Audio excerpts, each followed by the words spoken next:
بسم اللہ الرحمن الرحیم۔ حضور صلی اللہ تعالیٰ علیہ وسلم کے جسم کی چوری۔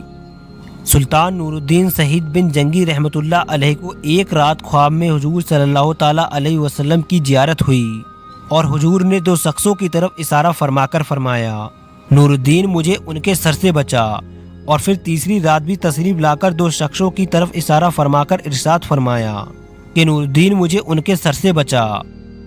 سلطان نور الدین نے جب متبادل 3 رات حضور کی تشریف آوری دیکھی اور حضور کا دو شخصوں کی طرف اشارہ فرما کر فرمانا کہ مجھے ان کے سر سے بچا سنا تو وہ بے چین ہو گیا اور اپنی فراست ایمانی سے سمجھ گیا کہ مدینہ منورہ میں ضرور کوئی واقعہ فاجعہ ایسا ظہور فجیر ہوا ہے جس کے باعث آقائے دو جہاں صلی اللہ تعالیٰ علیہ وسلم نے مجھے یہ ارشاد فرمایا ہے۔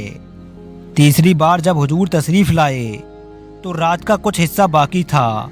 سلطان اسی وقت بستر سے اٹھا اور بہت سا خزانہ ہمراہ لے کر 20 مقربان دولت کے ساتھ دمشق سے مدینہ منورہ کی طرف روانہ ہو گیا۔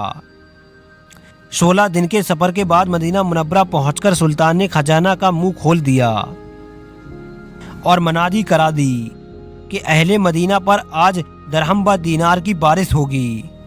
ہر چھوٹا بڑا اس خبر کو سنتے ہی بارگاہ سلطانی کی طرف دوڑ پڑا۔ ہر شخص باری باری یہ باریاب ہوتا تھا اور انعام و اکرام سے مالا مال ہو کر رخصت ہو جاتا تھا۔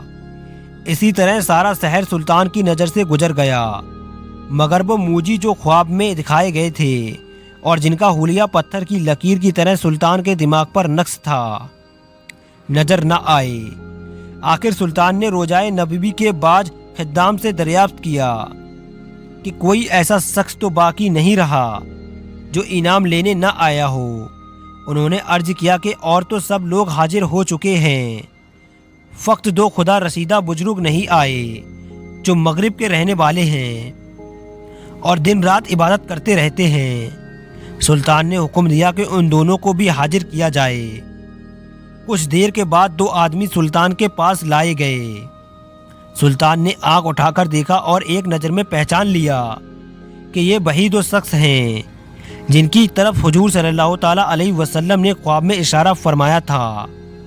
پوچھا کہ تم دونوں کہاں رہتے ہو؟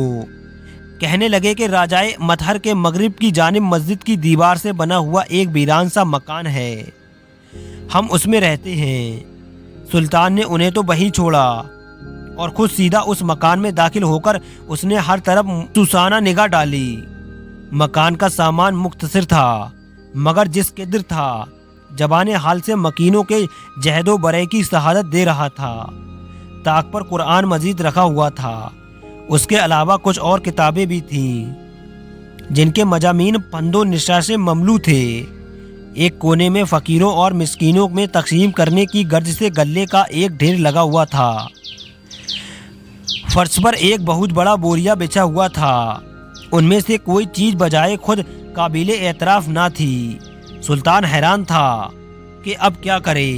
آخر اسی قدیسی جذبے نے جو اسے دمشق سے کسا مدینے لے آیا تھا، اس کا ہاتھ بوریا کی طرف بڑھایا کہ دیکھے تو صحیح اس کے نیچے کیا ہے۔ بوریا کا اٹھانا تھا کہ ایک خوفناک حقیقت کا انکشاف ہوا۔ ان ملعونوں نے جن کے تقدس کا گھر گھر چرچا تھا، ایک نقب لگا رکھی تھی جس کا رخ حجرہ نبوی کی طرف تھا۔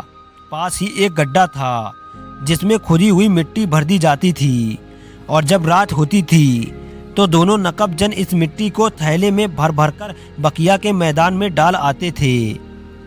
سلطان نے ان دونوں خبیثوں کو موقع پر طلب کر کے غضبناک لہجے میں پوچھا کہ سچ سچ بتاؤ کہ تم کون ہو اور تم نے یہ حرکت کیوں کی؟ پہلے تو انہوں نے ادھر ادھر کی باتیں کرنا شروع کی، لیکن موت کو سر پر منڈلاتے دیکھ کر سوچا کہ اب اخفائے راج بے سود ہے۔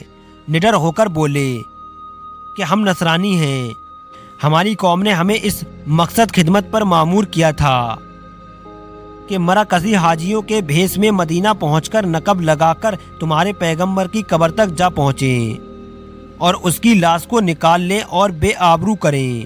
معاذ اللہ ہمارا کام ختم ہی ہو چکا تھا اور نقب قبر تک پہنچ ہی گئی تھی کہ دفعتاً آسمان پر بادل گرجا، جھکڑ چلنا شروع ہوا، زلزلہ آیا اور اس کے بعد تم آ پہنچے۔ سلطان کی اس وقت عجیب حالت تھی، دل الٹ گیا اور جگر پانی ہو کر آنکھوں میں آ گیا۔ اتنا رویا کہ داڑھی آنسوؤں سے تر ہو گئی۔ پھر سراپا جلال ہو کر اٹھا اور بار کھینچ کر نقب ہی کے کنارے ان دونوں ملعونوں کی گردنیں اڑا دیں اور ان کی ناپاک لاشیں آگ کے ایک دہکتے ہوئے لابے میں ڈال دیں کہ رسول اللہ صلی اللہ تعالیٰ علیہ وسلم کی جناب میں گستاخی کرنے والوں کا یہی حشر ہونا چاہیے۔ اس کے بعد سلطان کے حکم سے حجرہ نبوی کے ارد گرد ایک گہری خندق کھودی گئی، جسے پگھلے ہوئے شیشے سے پاٹ دیا گیا تاکہ پھر کسی خبیث نقب جن کا ہاتھ حضور رحمت عالم صلی اللہ تعالیٰ علیہ وسلم کی آرا گاہ تک نہ پہنچے۔ حج الکرامہ فی آثار القیامہ والا جذبہ القلوب صفحہ 124۔ میرے پیارے اسلامی بھائیوں، اگر آپ کو اس ویڈیو سے کچھ سیکھنے کو ملا ہو تو اس ویڈیو کو لائک کر چینل کو سبسکرائب ضرور کریں۔